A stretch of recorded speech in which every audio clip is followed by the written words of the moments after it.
Represents the Seacoast area and the State House. I really appreciate you taking the time to come here tonight. Thank you very much. I just got off a plane, was up at 4 this morning, flew down to D.C. We had a couple of important votes today that I want to talk to you about. Got back on the plane, flew back here, and came straight here. And as I was coming here, I was kind of scrolling through the headlines to see, as I do every day before the town hall, I kind of want to see what's going on, what are people thinking about and talking about. And unfortunately, the two important votes that I went down to D.C. to participate in were nowhere in the headlines. So I want to tell you what they are, because they're really important. The first vote was on a provision, it was an amendment to a defense bill that came from legislation I co-sponsored called the No War with Iran Act. And basically what it does is it says that we're not going to allow any of our taxpayer dollars to go and fund a war with Iran that Congress has not authorized. Pretty simple. And very important.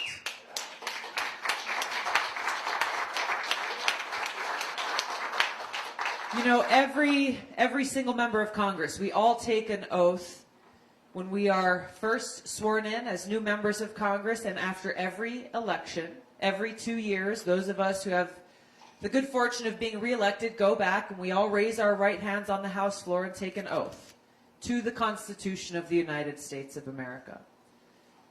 It is the responsibility of Congress to stand up and uphold our constitutional authority, to carry out that responsibility that the founders placed in Congress, not in the executive branch. Our founders had the foresight to recognize how dangerous it would be to place all of the power to decide when and where to go to war in the hands of any one individual. Any one individual. They said, no, the consequences are so serious that Congress, the people's representatives, must be the body that debate this issue and decide whether or not it actually serves our country's national security interests to go and declare war or not. That has not happened as it relates to Iran. And yet we've seen President Trump most recently take this illegal and unconstitutional act of war against Iran. So today was a great step forward for Congress finally exerting its authority to say we will not allow this abuse of the Constitution to go unchecked. The second vote that we took had to do with the 2002 authorization to use military force.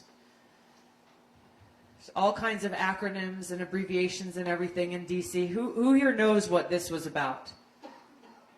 You know. What was it about? This was passed after 9/11, right? No. It's close. It's close. There were two. And this is what often gets After 9/11 was the right to use power, right? Against Al-Qaeda. This was just like in the few days right after 9/11. Only one person opposed that vote, right? Barbara Lee. So that was the 2001 AUMF, right after 9/11, authorizing the use of force to go against Al-Qaeda and its affiliates, a terrorist group that attacked us on 9/11. It often gets confused with the next year's authorization to use military force, which Barbara Lee also voted against, which was that big vote that allowed the Bush administration to take us to war with Iraq. It's a different authorization. And I talk about this because it's important to recognize the distinction.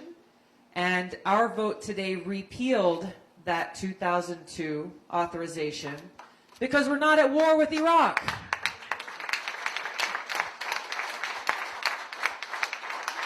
Seems like a no-brainer, right? Seems like this is something that should have happened a long time ago. As much as you hear politicians on both sides of the aisle saying we should never have gone to war with Iraq, we are not at war with Iraq, then why is this provision still in place? It is in place and it is being abused. It's not like it's sitting in the cobwebs in the corner somewhere and people have just forgotten about it. This 2002 authorization against Iraq to overthrow Saddam Hussein is being used now. It's being used now. And this is something that I was surprised by as Trump went and took out one of Iran's top military officials, many members of Congress from both parties saying, okay, what legal authority do you have to do this? Because you certainly didn't come to Congress to get that declaration.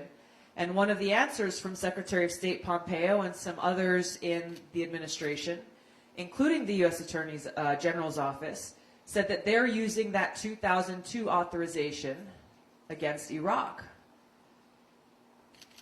Doesn't make sense, right? Because he's an Iranian military official. The answer we got was, well, he was physically in Iraq, so we're good. It would be funny if I was joking, but these are freaking seriously high-level officials in our own government who don't seem to be able to comprehend. I'm not an attorney, but I've read that authorization many times just to check and make sure. And it's an authorization against the Iraqi government. Not anyone who happens to be in Iraq who we want to take out. He was not just anyone. You're right. He was a high-level official in the Iranian government. Designated the terrorist, and the embassy was under attack at the time. He was the entire military organization that he led was designated a terrorist organization by the Trump administration. By the Obama campaign? No, not by the Obama administration. The decision that Trump made after he withdrew from the Iran nuclear agreement, further escalating the tensions between our two countries, was to designate the IRGC as a terrorist organization, just like ISIS, something that no country has ever done to any other nation's military force before. That's beside the point.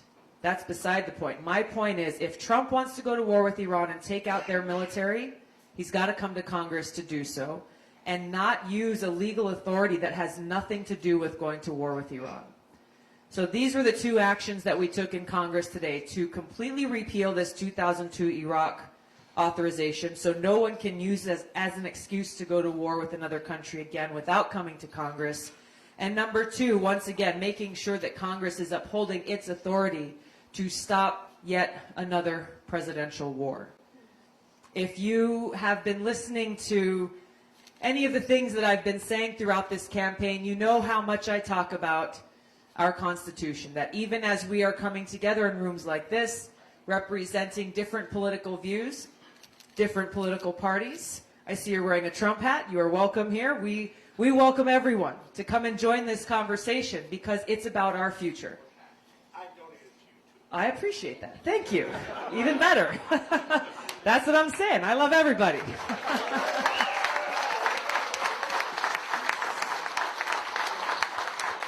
So, but this is my point exactly. This is what this is what connects us all together. That we are all fellow Americans.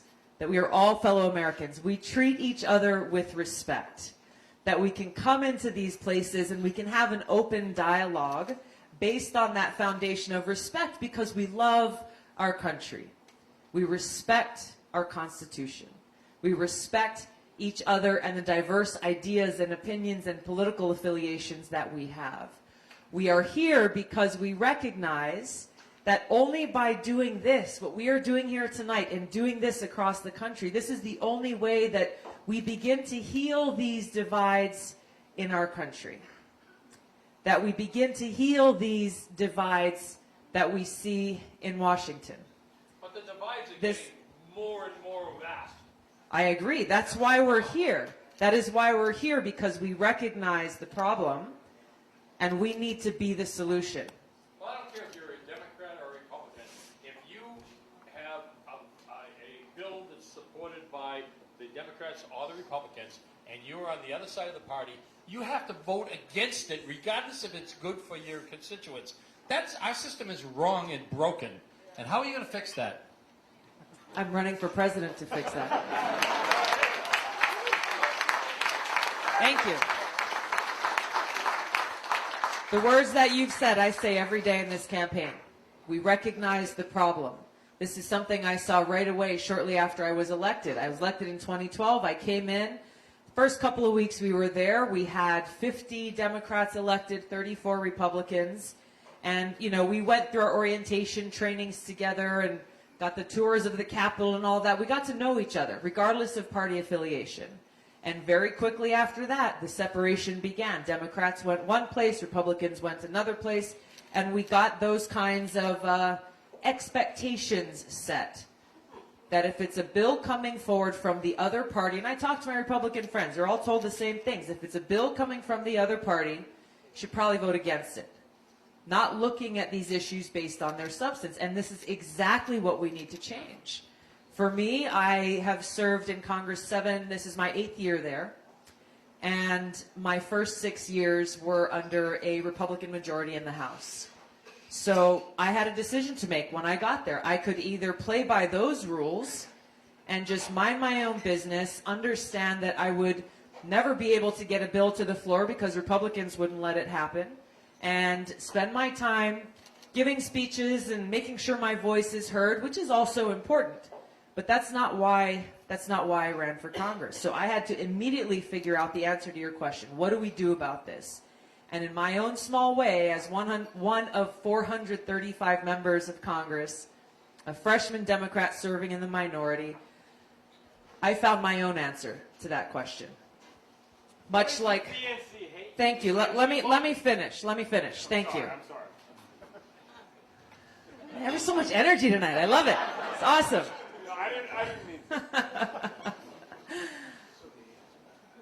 The answer. Got me off track, buddy. I'm sorry.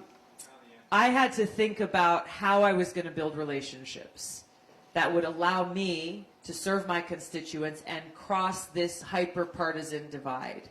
And so I put kind of all of the theorizing and everything aside, and I just thought, okay, I'm a person. My colleagues are people. What's a good way to build this connection? I start with the most basic thing, food. Food, right? It's the universal language. I called my mother in Hawaii. I asked if she would make 434 boxes of her macadamia nut toffee. If that didn't do the trick, man, I don't know what would work. She said yes, and then I asked if she would make another 435 larger boxes of toffee for the staff of every member of Congress. She paused just for a minute to think through, how much longer it was going to take her to do that, but she agreed to do it. She got to work. She's stirring 2 pots of toffee at the same time, starting to chop the macadamias, do all the things that she had to do. My dad gave me a call. My parents have been married 51 years. They're very competitive with each other. Their first date was on a tennis court. My mom beat my dad 6-love, and they've been competing ever since. So not to be outdone, my dad calls me and says, honey, I just want to let you know I'm helping mom. I'm tasting 1 piece out of every pan that she pours just to make sure it's good enough for your colleagues. And as they were doing that, I started just handwriting personal notes to every one of my new colleagues, soon-to-be friends, introducing myself, giving them a little bit of background, and signing every note saying, I look forward to serving with you.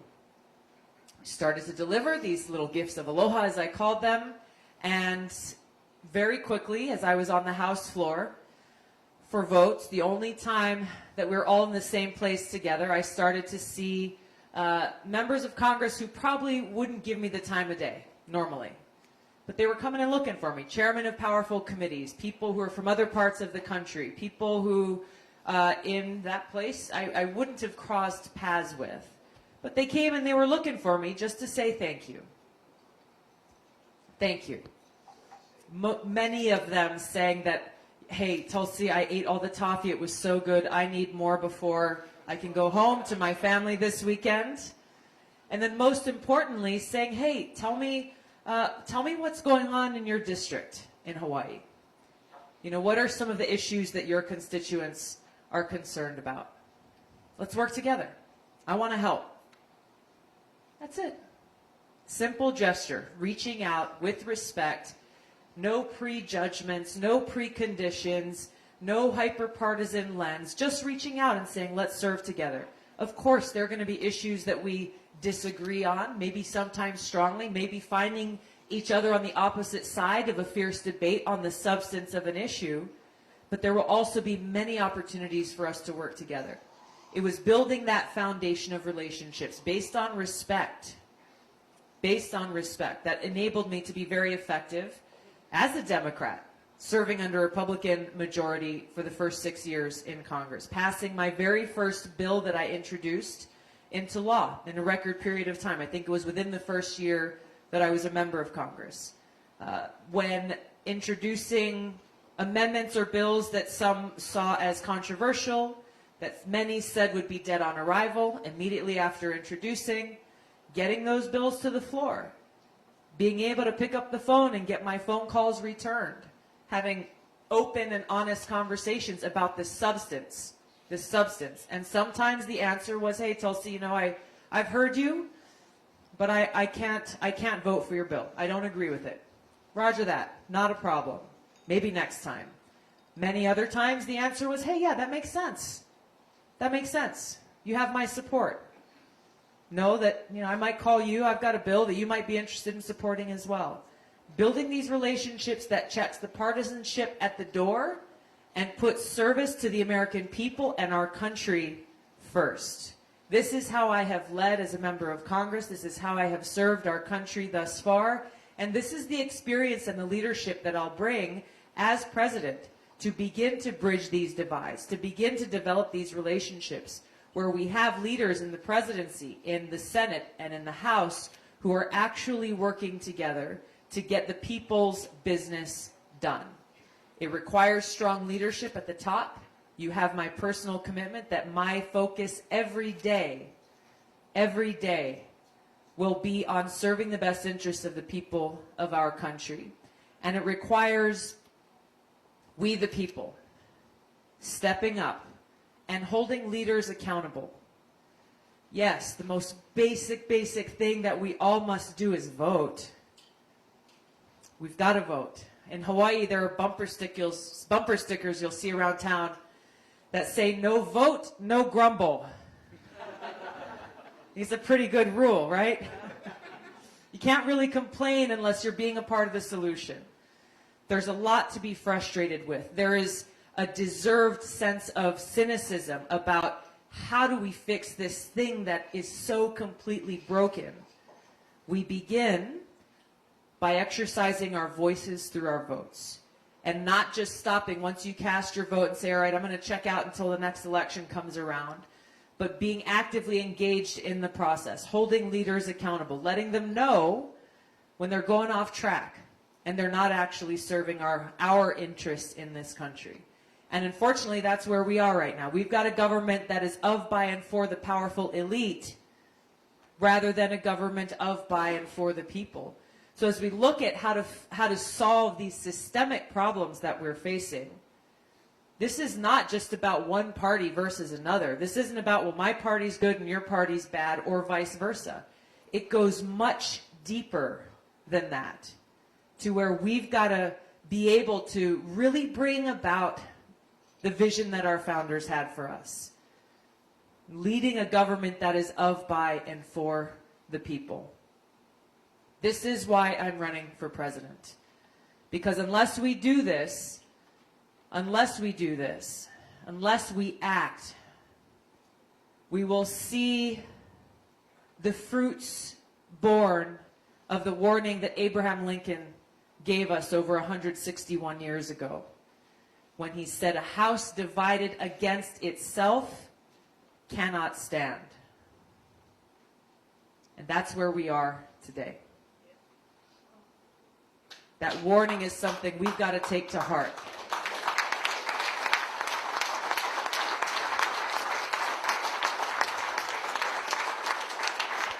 And to show you, to illustrate how much power we have in this room to be the change and to be the solution, I want to ask you to help me out for a second.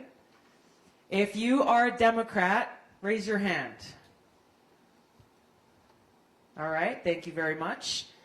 If you are Republican, raise your hand. Thank you. If you are independent or libertarian, raise your hand. This is America in this room. This is America. This is how we bridge that divide. This is how we bring about that change. We treat each other with respect, and we stand united, working side by side, bonded together by that love of country. That love of country, where we are living out this Pledge of Allegiance, that we are one nation under God, indivisible. Indivisible. That's a powerful word. Indivisible, with liberty and justice for all. This is the charge, the responsibility, the opportunity that every single one of us has, and it's what gives me hope. You give me hope for what we can accomplish together if we stand united.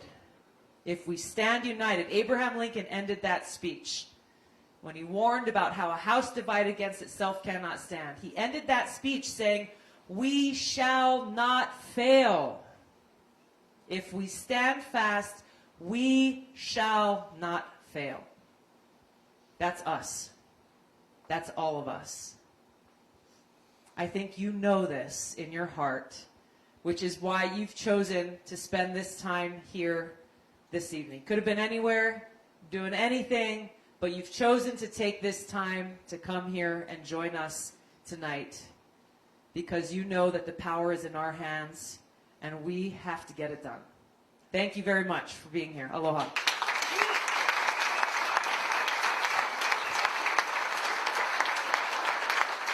Thank you, thank you, thank you. Thank you. All right, let's start the conversation. We've got a couple of microphones running around. Yes, sir, we'll start with you. You just wait for the microphone so we can make sure everybody hears you. Hello. Yeah, you just got to put it right up there. That work? Get the sound up on the microphone. Despite the There you go. accent, I am American. Where's home for you originally? London, All right. a long time ago. Can't lose the accent. So anyway, Tulsi, this week... Sorry, can you turn the audio up a little bit? I'm sorry. This week, despite everything that's going on in Washington, there was, I think, some real good progress with the new proposed accord, or possible solution to the Palestinian-Israeli conflict with a two-state solution, which is quite new and I think possibly good.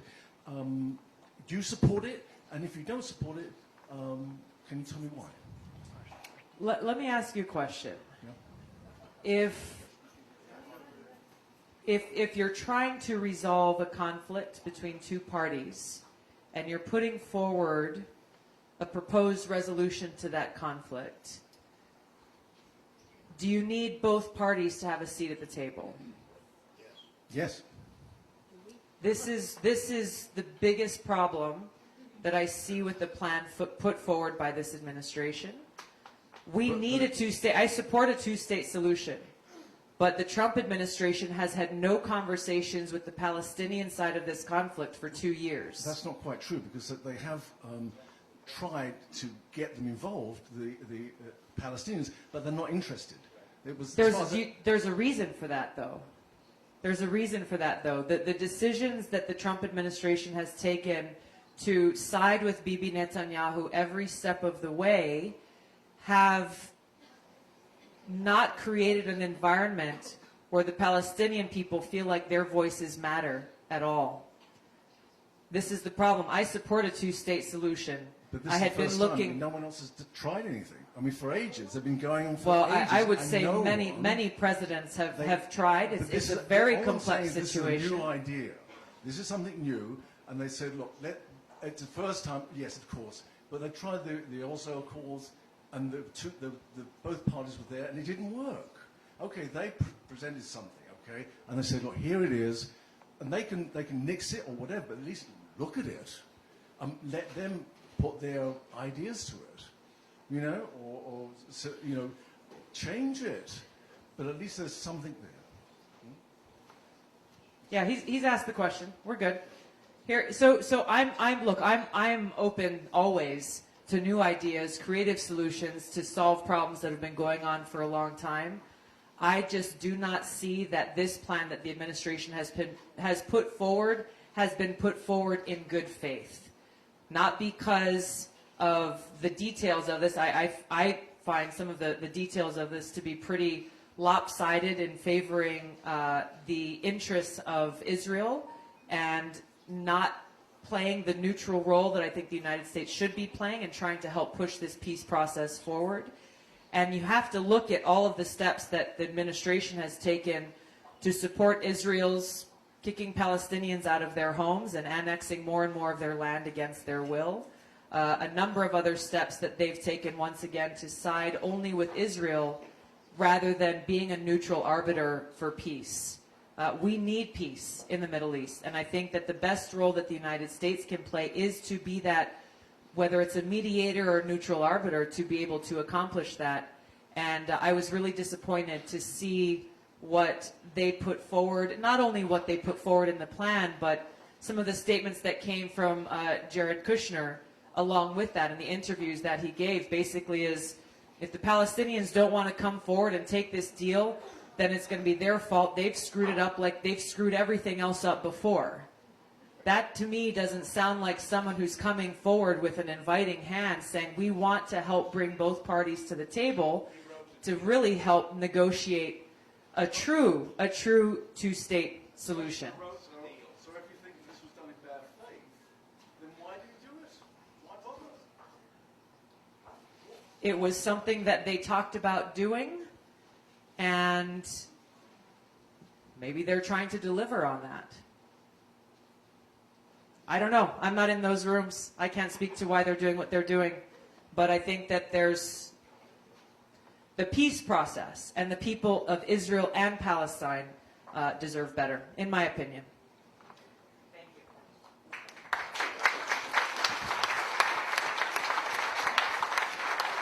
Yes, sir. Hello, and thank you for coming tonight, Congresswoman. I just have a question.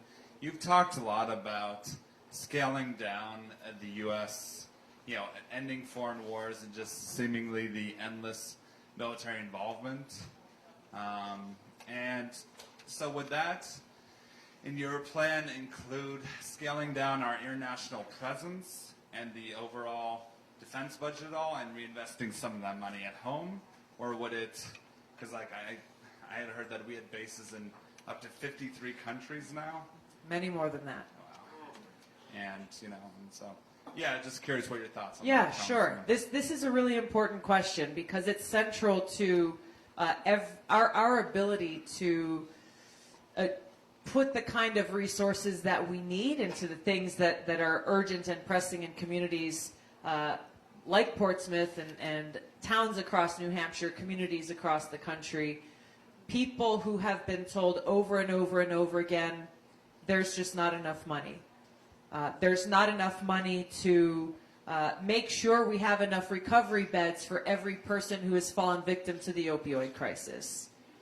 There's not enough money to make sure we have enough special education teachers in our classrooms to take care of our kids. There's not enough money to make sure that families in Merrimack, New Hampshire have clean water.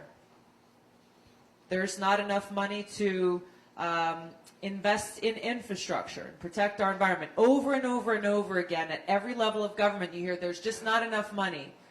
I served in the city council before I ran for Congress, where resources are so limited, you've got to try to stretch every dollar as far as it can possibly go to deal with the most basic infrastructure needs of our communities.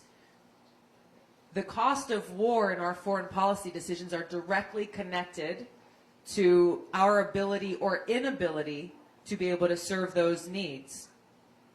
In Afghanistan right now, we have $4 billion coming out of our pockets just going to Afghanistan, not including any other country in the Middle East or in the world, just Afghanistan, going to prop up a corrupt government and continue this ongoing conflict, much of which has to do with generations-long tribal issues within Afghanistan that neither the United States nor any other country can come in and resolve. $4 billion a month. You have a state representative here. $6 billion roughly is your annual appropriations for the year. Where's Bill? Am I right, Bill? Is that about accurate? It's about $6 billion, right? Every year for the entire appropriations for this state. That's 6 weeks in Afghanistan. 6 weeks. You feel like you get enough of the appropriations to serve your community? Not even close. This is what I'm talking about. $5.5 million per hour is what it comes out to. So when you look at how directly connected the decisions that we make related to foreign policy are to our ability to deal with the things we need here at home, you see how they are inseparable. So yes, I'm running for president to serve as commander-in-chief, where on day one I can begin to end these regime change wars, to bring our troops home from countries like Afghanistan, work to end this new Cold War and nuclear arms race. You're not hearing anybody really talk about this, but nuclear strategists and scientists are warning us, saying we are so close to the brink of nuclear catastrophe, this existential threat posed to us. They just put the doomsday clock 100 seconds before midnight. Nobody's really talking about this. There's a nuclear arms race that's going on that's costing us a lot of money. It's a lot of money that the non-proliferation treaties negotiated by people like Reagan and Gorbachev have been torn up and thrown in the trash can to pursue a nuclear arms race that no one can win and that makes us and the world less safe. Work to bring about an end to these wasteful wars that don't make us any safer and instead redirect those resources here at home. Now, I'm not going to stand here and tell you some arbitrary number, because even the defense budget as it is at one of its highest points now doesn't even begin to cover the output that is coming from our taxpayer dollars to continue to wage, whether it's regime change wars or this nuclear arms race and new Cold War. So as Commander-in-Chief, I will make that assessment and look at where are all of our troops deployed to or stationed, and make those decisions based on what actually serves our country's national security interests. Because that's really the key point here. Our security is paramount, and that is the #1 responsibility that the Commander-in-Chief has. Because if you don't feel safe in your own homes or in your own communities, what else can you really think about? You can't think about what kind of job you want to get next or an education for your kids if you don't have that peace of mind that they'll be safe. So I will make those decisions about our military and when and where they are stationed and based on our country's national security interests, and honoring the great service and sacrifice of our men and women in uniform, not dishonoring that service by sending them out on missions that actually undermine our national security. I can do this by bringing the experience that I have in Congress now for over 7 years on the Foreign Affairs Committee, on the Armed Services and Homeland Security Committees, that have prepared me to be able to walk in on day one to fulfill that responsibility as Commander-in-Chief, where individually I can bring about that sea change in our foreign policy so that our country, we can get our priorities straight.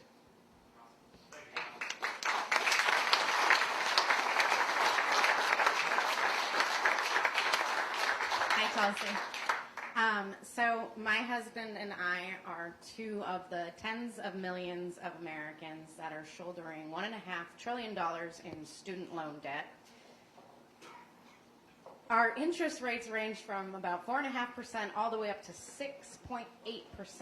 We can't refinance because, according to our loan company, they have no incentive. My question is, what is your plan to address this crisis?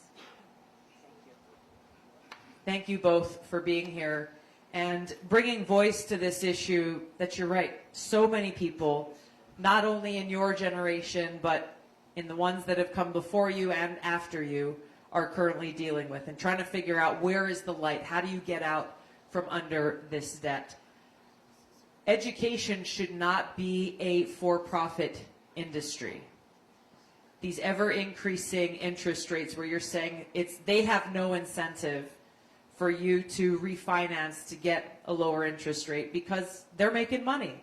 They're making money off of the knowledge that you are very unlikely to be able to pay off your loan anytime soon, and maybe you're barely making your interest payments and shaving a little off the principal. And they also know that if you were in a situation where you needed to file bankruptcy, your student loans would still remain, because student debt is for some reason not treated the same way as any other debt that we as Americans carry. It's not by accident.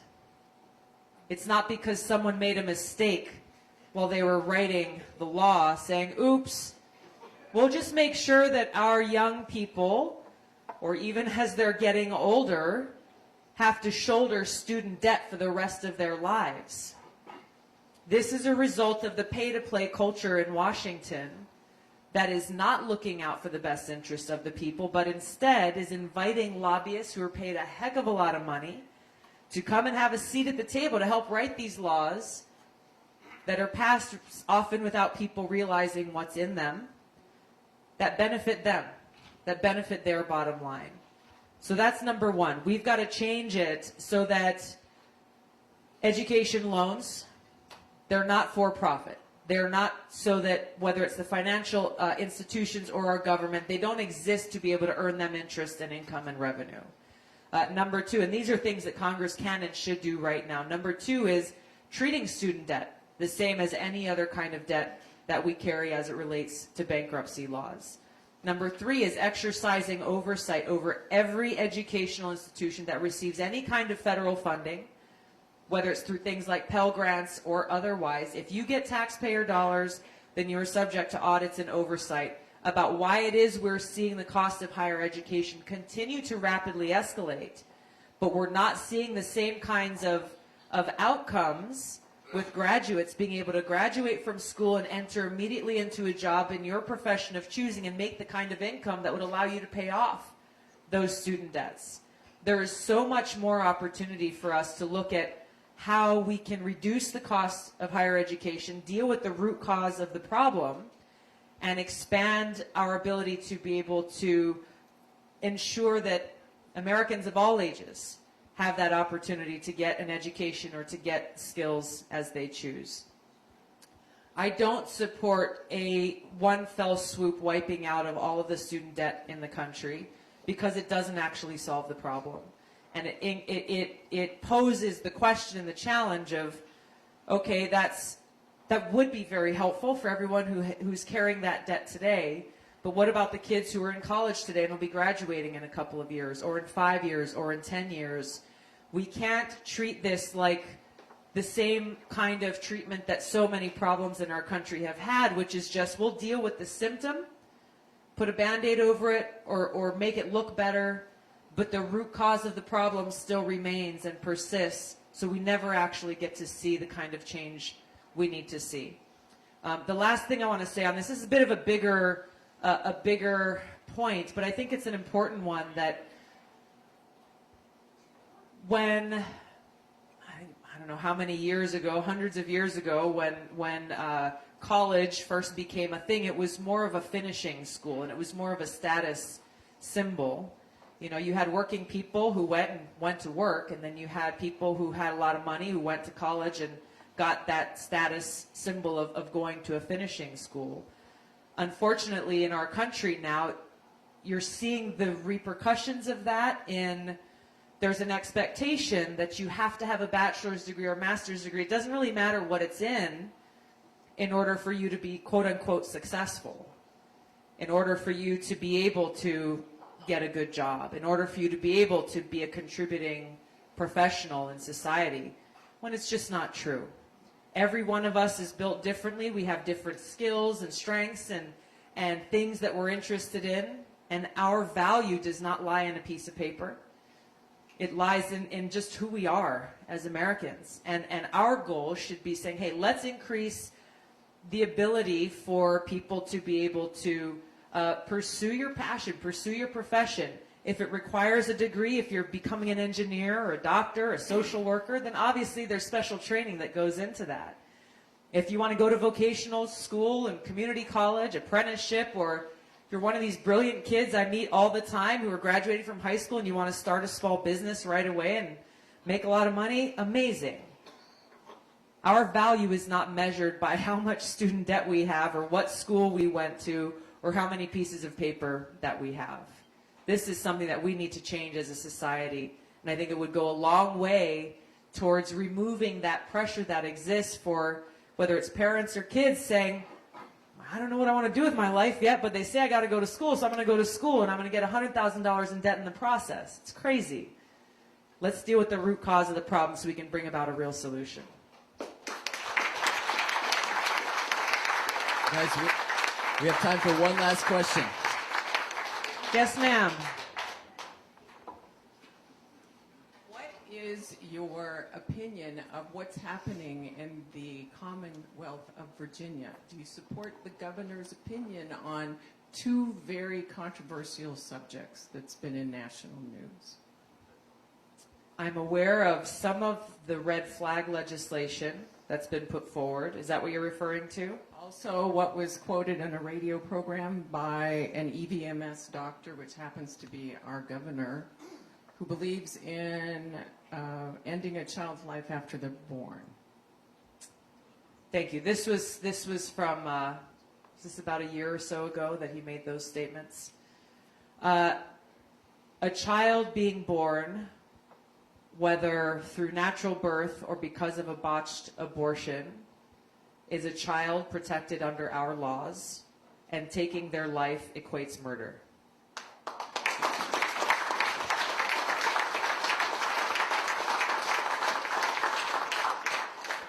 I'm not familiar with all of the Second Amendment related legislation that's moving through the Virginia legislature at this time. I've read a little bit about some of the concerns around the red flag laws. I support the intent of these red flag laws, but we've got to make sure that they have due process in place. And someone brought this up to me the other day, which was something I hadn't seen brought up in any of the discussion in the news, but also a way for someone to be able to, I forget the word that they use, but basically to reinstate their ability to own a firearm, to resolve the issue that's brought up that would result in this red flag legislation having an impact so that it's not a permanent or eternal situation. These laws, with everything, I think it points to the bigger issue, and we've seen how polarizing it is in Virginia right now, because it seems like it is just an us versus them situation rather than really taking a thoughtful approach to objectives that I think most Americans share, which is the need to uphold our constitutional rights, which include our Second Amendment rights, while also wanting to make sure that those who are violent criminals or seeking to do harm to others are not able to use firearms so easily in doing so. I think if we can come together and agree on those objectives, then we can have thoughtful conversations about what legislation needs to be passed to be able to accomplish that, while also recognizing legislation alone is not going to be the solution to all of the challenges that we face. That even as we see this tragic increase in mass shootings in different communities in the country, there are also people in cities like Chicago whose lives are being taken every day, kids being shot as they're walking to school every day. Their names never make the headlines. Their voices are not being heard in this national dialogue. A friend of mine is a member of Congress representing part of Chicago, and I was talking with her about this on the House floor a few weeks ago, and she said, Tulsi, you know what? We actually had headlines the other day, not because there was another mass shooting, but because they had gone, I believe it was 48 hours without a shooting. That made front page news in their community. And so her plea, her call is, hey, all voices need to be heard around this issue so that we can get down, again, look at the systemic problems and what is contributing to this tragic loss of life, and how can we as a country come together to do our best to try to prevent it? Thank you. Thank you so much. Again, thank you. I'm sorry we don't have more time here this evening. I want to close tonight by inviting one of our volunteer leaders up here to share with you some of the things that we're doing over the next 12 days. 12 days. Do we have any Army folks in here, veterans? Maybe this is not just an Army thing. So you'll know what I mean when I say we got 11 days and a wake up, right? 11 days and a wake up. We are getting across the state. We're going town by town, holding oftentimes multiple town halls a day, one or more different events, to be able to gather in rooms like this and make sure that you understand how important your voice is, how important your vote is, and provide you with the information to make a better informed decision as you head to the ballot box. So I'm not sure who's coming up here tonight. Oh, right here. Karine, thank you very much. Give Karine a warm welcome, please.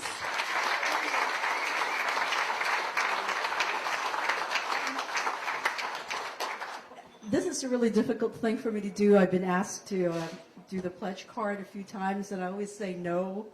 Every night I think, I don't have makeup on tonight. I got to lose 20 pounds before I can get up there, and so on. But tonight I'm doing it because I just really so badly want to urge you and to tell you how important your support is for Tulsi. And I feel so strongly about it that I felt that I had to just, get over my, all that stuff and just tell you that your support for Tulsi is so important. Thank you. She is. Thank you. You're very kind. So I wanted to say that if you are ready for health care for all, if you are ready to get corruption out of our government, and you want to end wasteful wars and invest the money that we waste in the wasteful wars into America's future, then Tulsi is here. If you ask yourself what you really want, what kind of changes you really want. A lot of you have maybe hope for somebody like Tulsi, and I just want to remind you that, she is here. She stepped up to the plate, and what are you waiting for? This is the person. I've met so many people. So many people have come up to me and said, I really like Tulsi. I like her policies and everything, but she doesn't stand a chance. And I can tell you, if every one of those people that I met that had said that would vote for her, then she would have a chance. So don't fall for that. That's nonsense. She has a chance. So there are so many ways that you can help. You can. This card says take 5, and there's 5 things you can help with. You can post on social media. If you have Facebook or Twitter, just spread the word about Tulsi, please, to your family, your friends. You can also tag 5 people on social media, ask them to stand with Tulsi. You can give $5 to the campaign. Every bit helps. If you really want to show your support, please go over to the merch table and buy some merch and show your support. Every little bit helps. And we've got t-shirts and warm sweatshirts and hoodies and caps. So please show your support. And also take 5, most importantly, take 5 people to the polls, vote yourself on the 11th, and take 5 people with you to vote for Tulsi. Take one of these cards before you leave. Please fill it out and leave it at the table. Don't take it home with you. And then this way we have your number and we can call you and tell you how you can help out. So I think that's about it. Good job, Karine. Thank you so much. Thank you very much. Karine is a perfect example of people who are stepping up, stepping out of their comfort zone, and taking action for our country. And thank you for everything that you're doing. I just want to ask you here tonight, if you are leaving tonight, a supporter, a voter, and you are committed to helping us bring about this change for our future, please do stop by and fill out a card, and I'm grateful for your support. As Corrine said, bring 5 people with you when you show up on Election Day. If you're leaving tonight and you're still undecided, you're still thinking through the decision that you have to make, I still ask you to share your experience here tonight. Share some of the conversation. Share how you felt about it with at least 5 people so that more people can get the information they need to make that best informed decision that not only speaks for how you as individuals want to see change in our country, but you know, as New Hampshire voters, you are first in the nation, so your vote really sends a message. It sends a message to Washington, sends a message to the country about the kind of leadership and change that you would like to see. Again, thank you so much for being here. I'll be able to stick around for a few minutes if you want to come up and say hello or take a picture. I guess we'll come this way. That way. Thank you.